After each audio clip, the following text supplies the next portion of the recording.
Transverse currents.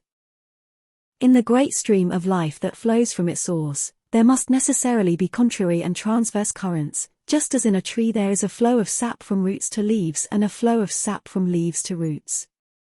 In the great stream of life, this evolutionary movement must be a movement contrary to the general process of growth, a movement against the current, a movement towards the beginning of time, which is the beginning of all.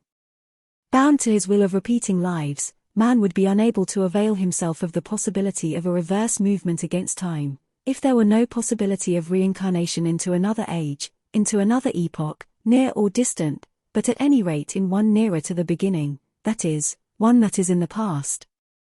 This will appear a strange theory at first. The idea of a backward movement in time is unknown and incomprehensible to us. However, this idea alone explains the possibility of evolution in the true sense of the word. Evolution, or improvement, must come from the past. It is not enough to evolve in the future, even if this were possible. We cannot leave behind us the sins of our past.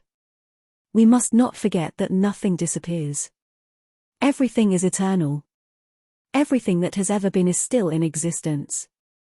The entire history of humanity is the history of crime, and the material from this history continually grows. We cannot go far forward with such a past as ours. The past still exists, it yields, and will continue to give its results, creating new and ever new crimes. Evil begets evil.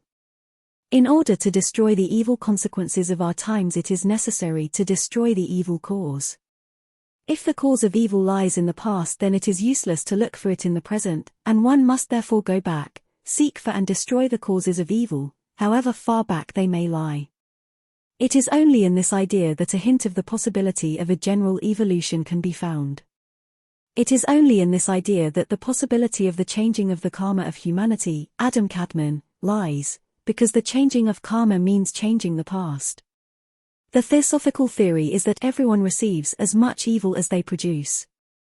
This is karma according to a theosophical concept. However, in this way evil cannot diminish and must necessarily grow. Humanity has no right to dream of a beautiful and bright future while it drags behind it such a trail of evil and crime that is automatically renewed with each recurring cycle. The idea of what humanity should do with the load of evil and crime it has accumulated occupies the minds of thinkers.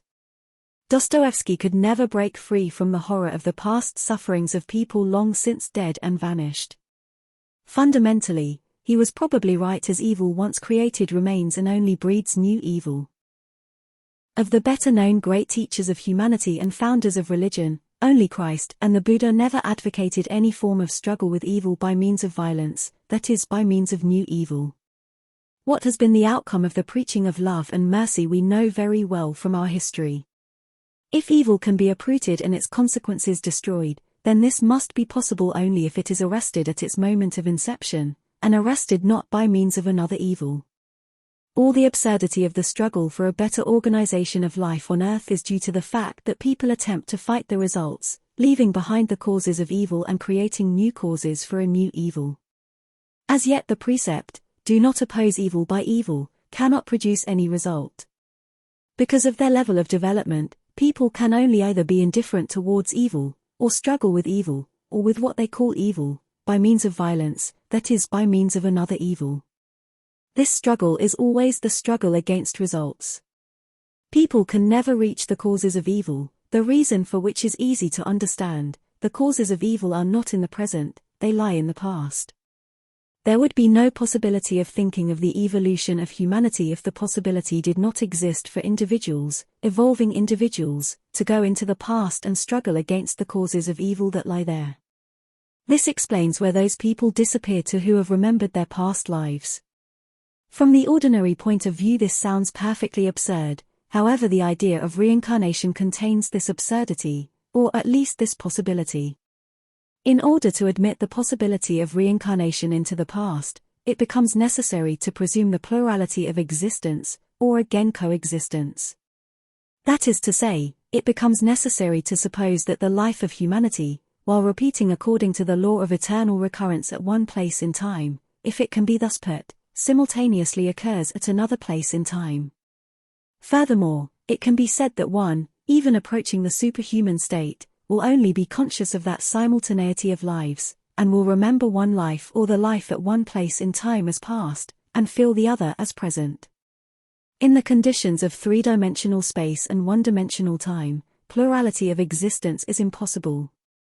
However, under the conditions of six-dimensional space-time, it would be quite natural. Because in it, every point of time touches every point of space, and everything is everywhere, always. In the space-time represented by two intersecting triangles, there is nothing strange nor impossible in the idea of the plurality of existence. Even an approach to these conditions creates for us the possibility of going the way of the earth, to be gathered unto our fathers, which enables us to influence our ancestors or their contemporaries. Gradually to change and to make more favorable the conditions of our birth, and eventually to surround ourselves with people who also remember. Let's imagine, by way of illustration, a situation such as this in more concrete form. Suppose that we knew that the whole life of a certain individual had been shaped in a particular way, owing to things having been done by their grandparent, who died before their birth. Now imagine that one had the possibility of influencing their grandparent in a certain way at the right moment, through some of their contemporaries, perhaps simply by opening their eyes to something they did not know or realize. This might entirely change the conditions of their subsequent, in time, life, afford themselves new possibilities and so on. Suppose again that a certain person who had actual power in their hands, a statesperson or politician, a reigning sovereign of some past epoch, manifested an interest in the direction of real knowledge. This would have given the possibility of influencing them had there had been another close enough who could have done it. Imagine then that such a person happens to be beside them. This may produce unexpected results of a very useful nature, opening up new possibilities for a very large number of people.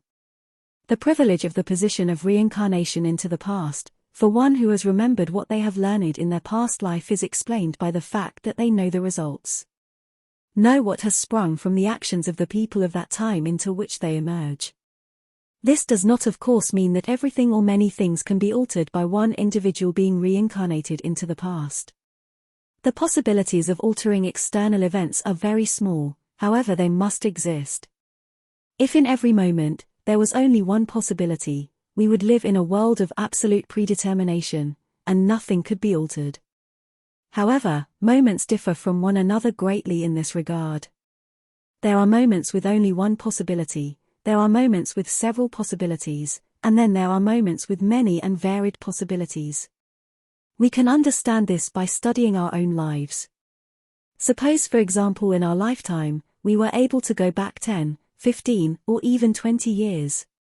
There is great probability in this supposition that we would then like to alter many things, to do several things differently, perhaps not to do some things at all. Whether we could do so or not is another question. However, in the case of reincarnation into the past, this question is much simpler because only that individual can reincarnate who has already attained great consciousness and power. By this means, that is by means of reincarnation into the past, of those who have reached a certain degree of inner development, a reverse current is created in the midst of the stream of life. This reverse current is the evolutionary movement, the movement that gradually makes life better and nobler, which itself returns enriched to the source from which it originated. In comparison with this idea, the possibility of reincarnating into the future seems not only fruitless, but almost a mockery of the poor reincarnating souls.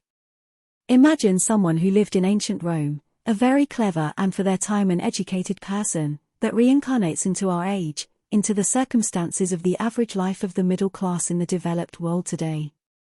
They would be totally out of place in these circumstances. They would have kept thousands of inclinations and desires, for which there is no room in modern life. They would be full of strange superstitions, beliefs and tendencies, bordering on the criminal.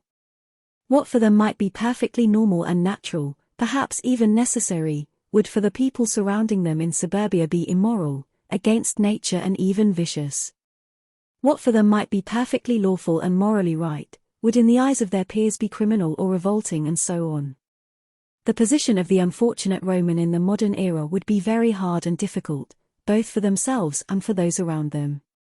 In the same way a person of our times transferred into an unknown and remote future would find themselves surrounded by entirely unfamiliar conditions, and among people living with interests utterly incomprehensible to them. They would feel alien in this new life, and it would require many turns of the wheel of eternal recurrence, the creation of extensive unnecessary karma, before they adapted themselves to the new surroundings and to the new forms of thinking. However, someone of our time, reincarnated into ancient Rome, would extract for themselves an immense amount of profit from their observations, and a comparison of the lives of two epochs so different from one another. Certainly, wherever they appeared, they would bring with them a civilizing current, not because our times are more civilized, but because they themselves, owing to their inadaptability to Roman forms of life, would feel very strongly the barbarism of the epoch. They would feel themselves standing outside of everything, and could not share the enthusiasm of their new contemporaries in any direction whatsoever. Reincarnation into the past is connected with eternal recurrence also in the following way. Reincarnation is possible only into places that become free, through vacancies. These vacancies can occur in two ways. The first way is when a soul, after many lives of conscious struggle, obtains freedom, unbinds, leaves the circle of lives in that particular place in time and goes in the direction of its source, that is into the past. The second way is when a soul dies, that is when after many lives spent in backsliding down an incline, in moving along a diminishing spiral with a quicker and quicker demise, a soul simply ceases to be born. Both the first and the second cases leave vacant places for reincarnation. In the first case, that is in the case of incarnation in the place of one who has completed their task and has gone into the past, the soul receives a definite and usually a very complicated and difficult part that it has to play through life. The part of one who has gone away. The person has vacated, having freed themselves internally, but externally they may have left a large and often varied karma. Their place must be filled. The one who has gone cannot disappear from life, and a new actor must impersonate the old one. In the second case, where the soul is born in the place of another who has died, it also receives a very difficult part. The difficulty here though is of a quite different nature, and may have been created by the personal qualities of the one who has departed, or by the external conditions of their life. The difference in comparison with the first case, is that the incarnating soul in this instance, must not play any part. It can create its own karma from the very beginning. But the conditions of birth in this case could be very unfavorable. Many souls die simply because of the difficult conditions of their birth, without being able to withstand the circumstances in which they have to live. Such are people with a heavy and pathological heredity, generational trauma. The children of vicious, criminal or abnormal parents, such too are people who are born during epochs of long wars, revolutions, barbarian invasions, during the fall of civilizations and the destruction of nations, during great famine and plague or misfortune. Where people are born, only to perish among tens and hundreds of thousands of others, always in the same way. Without any hope of salvation, and without any possibility of altering their fate. Birth under such conditions is a very difficult examination for the reincarnating soul. However, stronger and more resilient souls do overcome these conditions and live in them, gradually creating around them a kind of island to which other souls in peril might swim. Aside from these natural or organic parts, there are in history specially created parts for the reincarnation of those who have attained a certain degree of consciousness. Some of these parts are known, for they belong to historic personages behind whom the influence of esoteric schools can be supposed. Other parts of this kind belong to personages who are also sometimes known in history, but who appear outwardly to stand very far from any esotericism. Then there are parts that belong to entirely unknown individuals who have done great work, but have left no visible traces. As to personages who belong to schools but appear outwardly to have no relation to esotericism, very little can be said. If such people exist, then their inner life must be quite independent of their outer life. Reincarnation in the place of such persons can be admitted only for those souls who have had special training for such a double life. For one who has developed in ordinary conditions, such reincarnation would be impossible. But even for those specially trained for difficult parts, there cannot be a reincarnation, the predominant tendency of which contradicts esoteric work. There is not a single esoteric tradition that shows the possibility of an inner contradiction between the outer part of life and inner work. This means that one who belongs to schools secretly cannot act openly against them. Still less is it possible that someone belonging to an esoteric school could wear a mask of pseudo-occultism, or by their conduct degrade the idea of schools. Such assertions are sometimes met with, having originated from people who once had but afterwards lost a connection with esoteric schools, or who make esoteric ideas a means of serving their personal aims. It can never happen otherwise. It is the greatest error to think it is possible that good may hide under the mask of evil, that truth may hide behind the mask of deceit. This is just as impossible as conscious evil is impossible. Evil, by its very nature, must necessarily be unconscious and blind. Therefore, a life that serves unconscious and blind powers, or a life that serves deceit, one that is based upon deceit, cannot be a conscious part. The role of a person in life when they belong to an esoteric school always expresses their inner being, and for this very reason their life sometimes remains an historic enigma.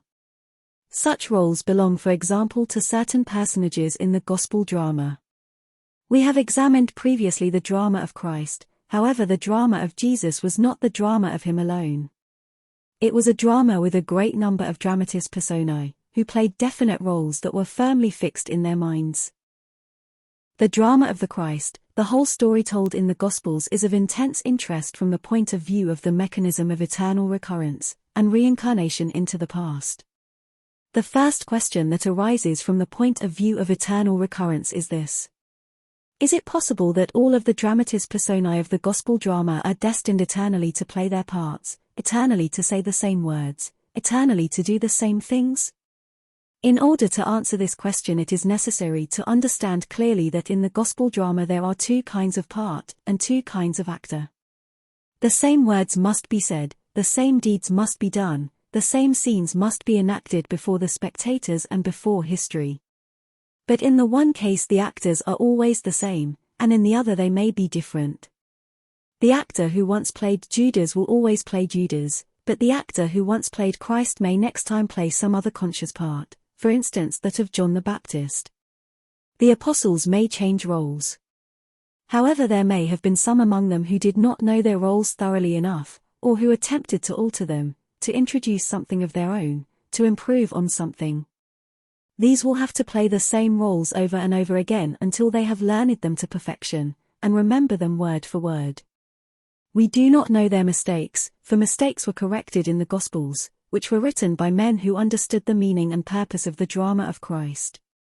But the actual story might easily have differed in its details from the story described in the Gospels.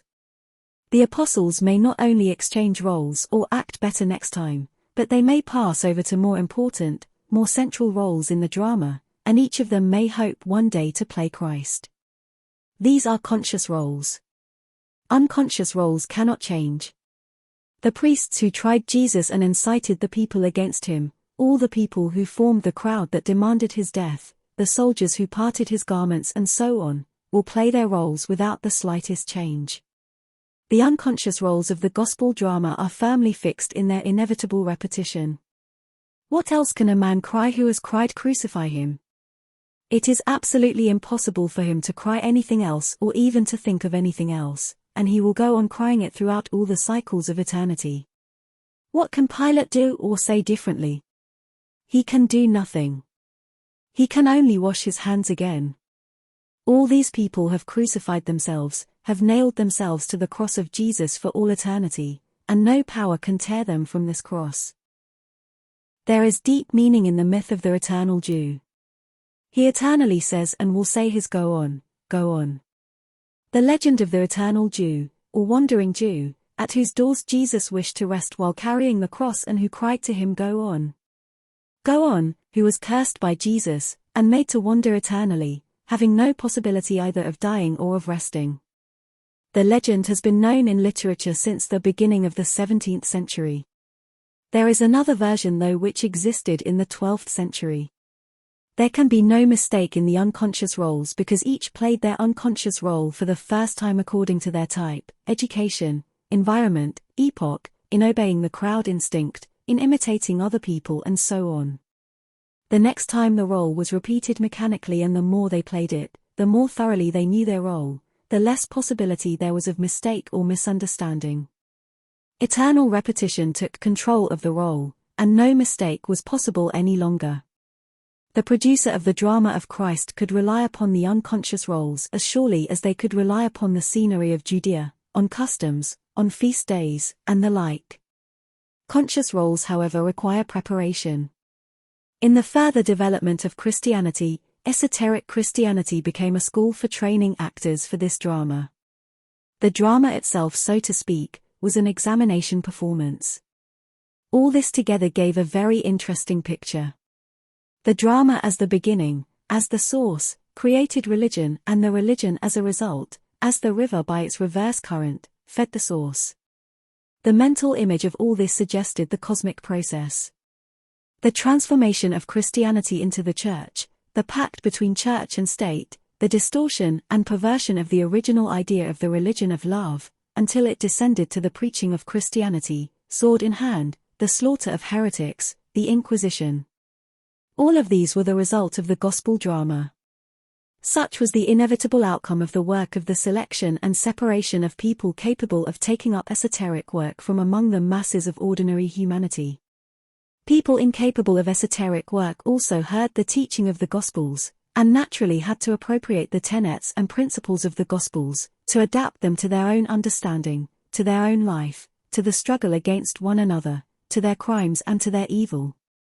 But nothing is wasted in the economics of esotericism, and the distorted forms of Christianity also have their significances because many people are able to receive ideas of a higher order only in a distorted form. Whilst some of these people, having received these ideas in a distorted form, can sometimes feel that they are distorted and begin to search for truth, sometimes even reaching the original source. The crucifixion of Christ continues incessantly. Instead of Christ himself, it is the teaching, the ideas that are crucified, and the crowd that has faith in its leaders continues to cry, "Crucify him," eternally.